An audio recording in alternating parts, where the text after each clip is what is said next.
بالنسبة بقى اللي هتقابله وهتشوفه على مرجان، زي ما قلت انا هتكلم عن ابلكيشن مرجان وابلكيشن السوق المفتوح في فيديو لوحدهم.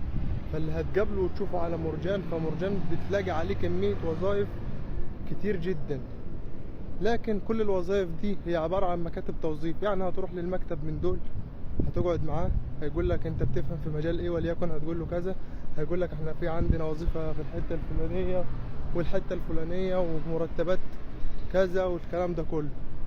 طيب فانت طبعا هتوافق. تعالى بقى اللي هيقوله لك بعد كده، احنا محتاجين رسوم مثلا 200 درهم. طب ايه اللي يضمن لي؟ هنديك عقد من المكتب عندنا، وهنديك ايصال. طبعا كل ده نصب، لان انت في الدولة هنا انت زيارة، فمالكش الحق انك لو اتنصب عليك تروح تشتكي عليهم. وحتى لو ليك الحق اصلا من البداية، هو يعني المكاتب دي نصب، فاهمني؟ وهيقول لك بعد 48 ساعة وبعد 24 ساعة هتيجي تستلم الوظيفة بتاعتك، هتروح تستلم العمل او هتروح تمضي عقد العمل بتاعك. فكل ده نصب. مكاتب التوظيف المحترمة اللي هنا ما بتاخدش منك درهم واحد، بتاخد من بتاخد من الشركة اللي انت رايح تشتغل فيها.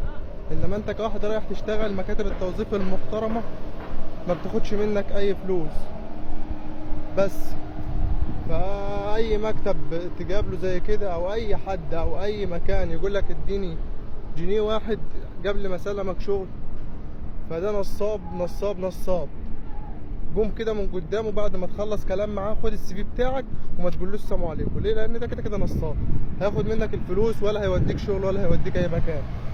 لكن انت لو لقيت حد، يعني في خلال ما انت بتدور لقيت حد قال لك هجيب لك وظيفه وهاخد وليكن 1000 درهم، لا وافق وروح اشتغل وادفع ال1000 درهم بس بعد ما تستلم الشغل. لكن اي حد يقول لك درهم واحد قبل الشغل فده نصاب.